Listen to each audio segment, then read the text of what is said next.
Yep, we're back again. This was another late addition to the Into the Badlands reviews. We're on episode 9 of season 2.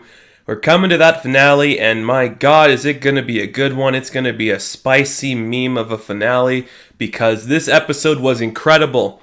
You start this episode out by showing Baji's past 20 years later, where he hasn't aged a day. That's incredible. What's your secret, man? I want to know what your secret is, Baji, because you look the same as you did 20 years ago as you do now. And when we find out that the little kid who was Flea that he was training, that he left the Abids for, is Minerva, is the widow. That was a great thing I did not see coming. I kind of expected maybe it's going to be Tilda, maybe it's going to be somebody else. We don't really know yet, but I think that's really exciting that it was Minerva that we see him training with. And whoever they got that little kid actress to play the young version of the widow, that's great, because she looked almost exactly like you'd imagine a young version of the widow to look like. I really did like that. That was a really great idea, and I'm really glad we got to see that, because it really worked, and it was such a great reveal. And Baji in this episode, I really liked again. I thought he did incredible.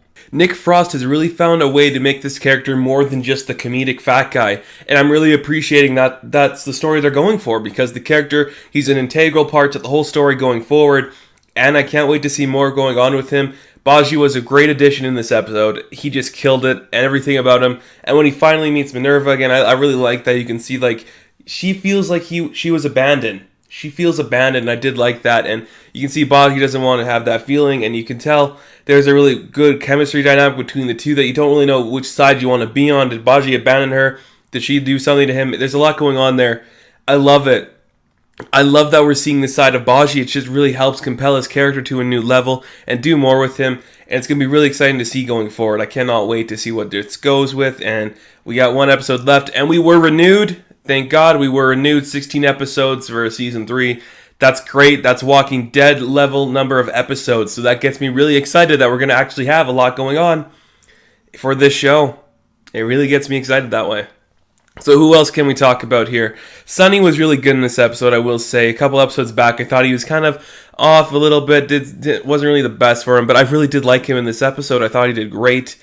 Everything he did trying to find, Vale and going through everybody, betraying the widow again. Everyone's going against everyone. Like, holy shit. Like, he's just like, no, I'm going over here now. I just want to find Vale and my son. I don't give a shit about anybody else except maybe MK and maybe Baji, which he does care about them. So Sonny, really great, just plowing through everyone in this episode. Got to give big props to my man Gabriel, he got ice cream. One scene of Quinn, we see him get ice cream. I really like that. Quinn's awesome. Talk about Quinn later.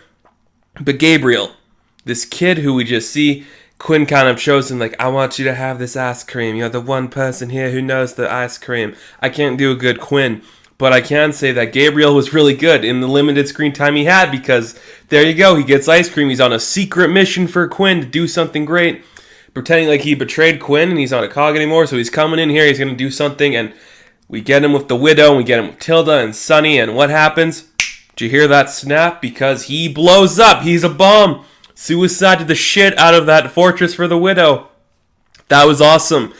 See, this show, they found a great balance of the beauty and the art of everything going on, but it can get dark and it can get gritty, because you see those limbs and you see that blood. That shit is intense, man. And I really do appreciate that, because there's not a lot of shows on TV that can balance out the great looking stuff and just the violence of it. Like Game of Thrones definitely did it, and I really did appreciate it on Game of Thrones. The Walking Dead could kind of do it, but they're not pretty, Walking Dead's dirty. This is really good, because it's beautiful. The costumes are incredible, and everything about it is just so great. And I love the suit that MK was wearing in this episode. Where was he wearing? He wasn't wearing the jacket, but he got like the nice fancy clothes on. I really did appreciate that. That looked really cool. I really did like that. But then you got the blood and you got the limbs and all these things and all those chunks of body parts. It's so gross, and it was incredible. So Gabriel, thank you for everything you did in this episode. You were just the best, and you really just made this so much better just for dying, man. So thank you. Thank you so much. And thank you, Quinn, for telling him that ice cream can be made, because it's going to sound stupid. I did not know how to make ice cream, so now I looked it up. And yeah, that's going to be exciting to see going forward. And great. Yeah, that's cool. MK was great in this one. Like I said earlier, his suit, really nice looking jacket, really nice looking guy. I really did appreciate that. Stephen Lang was back. We got Waldo. He's talking shit. He's talking to Sonny, saying, Sonny, you are a good man. Don't let your emotions get the best of you.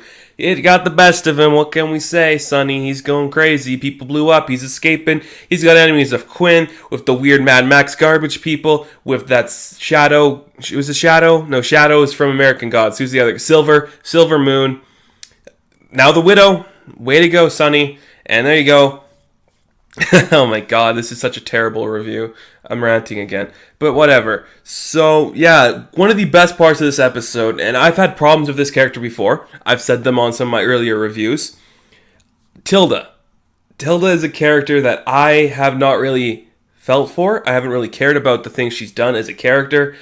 I really do like the actress. I think the actress does a really good job of portraying everything going on. And a lot of stuff happens with Tilda in this episode. Oh man, does it ever. Every scene of her and MK, I really loved those scenes.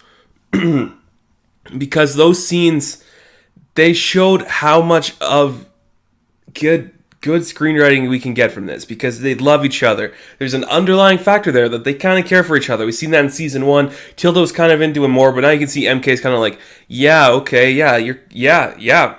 MK's just like, yeah, and I liked that a lot. But you can see that because Odessa's here now, Tilda's got to decide what she wants to do, who she wants to be, all that kind of stuff, which I really did like. I really did appreciate that with her character trying to figure out who she is, and I may have complained about that earlier, but they presented it in a really good way in this episode that I appreciated, and I'm really thankful that we got a great story with Tilda in this episode. So we see Odessa kind of betraying her. Yeah, oh man, that sucks. He's like, MK's like, you can come with me, we can do these things. But she's like, no, I got people here, I got Odessa here. And that sucks, man. Because I'm going to go back to Quinn, like I said earlier. I'll go back to Quinn, I'll talk about that stuff. But end of this episode, you can see, this was probably the highlight of the episode for me. And there was a lot of good in this episode. But that Tilda and Minerva fight, that was emotional. That was heartbreaking. You can see she finally is done with everything the Widow said. The Widow, gave up Vale. She's becoming a Baron, not somebody who's trying to help all these people. And you can see Tilda's like, no, this isn't what you promised me. And when she says, I'm not your mother, I'm your Baron, it's like, oh shit, Minerva, you're starting to become a bad guy. I was rooting for you at the beginning. I feel like you've been a good character, great protagonist. We want to see you doing these things to, fend off the evil men, because men are evil and Quinn's a douche. But now you're just like, nope, we're going to get Vale, we're going to send her back, we're going to side with Quinn, and I'm not your mom anymore. Fuck you, Minerva. Fuck you. But it was really cool. That fight scene was great. Great shot, just everything. It's like, don't finish what you can't start. So Minerva says to her, I loved everything going on there. And oh my god, you end this episode. Is Tilda dead? Fuck. Is Tilda dead? Oh my god, that is a great ending. That's how you end it. That's how you build up to your final episode this season. That was great. I loved everything about that. It just made so much sense. It was beautiful. Can't wait to see more going on with that. It's going to be exciting, and I cannot wait. But Tilda, you finally had a great character moment. And that's what I hate kind of about TV, is these characters who are not main characters, they have these great moments trying to figure out who they are. Some shit's about to go down with them. And I hate when that happens because it's predictable and it's plotted. But no, it was fine here because I wasn't expecting it. Tilda, I was not expecting to potentially bite the dust. We'll find out next time. But she was probably the standout of this episode. Her and Baji, I really did like. Quinn being a fucking creepy guy again. I love Quinn. He's a great bad guy, a great loose cannon, and everything he's done so far has just sold me completely on why I love him. I think he's great. And Lydia and Vale plotting against him makes sense. Really cool stuff going on there. This has just been a really fun, entertaining episode. That's all I can say about it, really. This is a great way to build up to your finale. Great way to have these characters and everything happen, be real and interesting. And I cannot wait. I cannot wait for Season 3 and the finale, because it's going to be fun. And I promise to the fans, all 6 of you or whatever, there will be a review of the finale on time. I'm really sorry I haven't got these last 2 episodes out on time, but I promise the finale will be out on time. I can guarantee it. So that is going to do it for my review of episode 9. Let me know what you guys think or don't, You're you're entitled to whatever you want. I'll catch you in the next video, and good luck.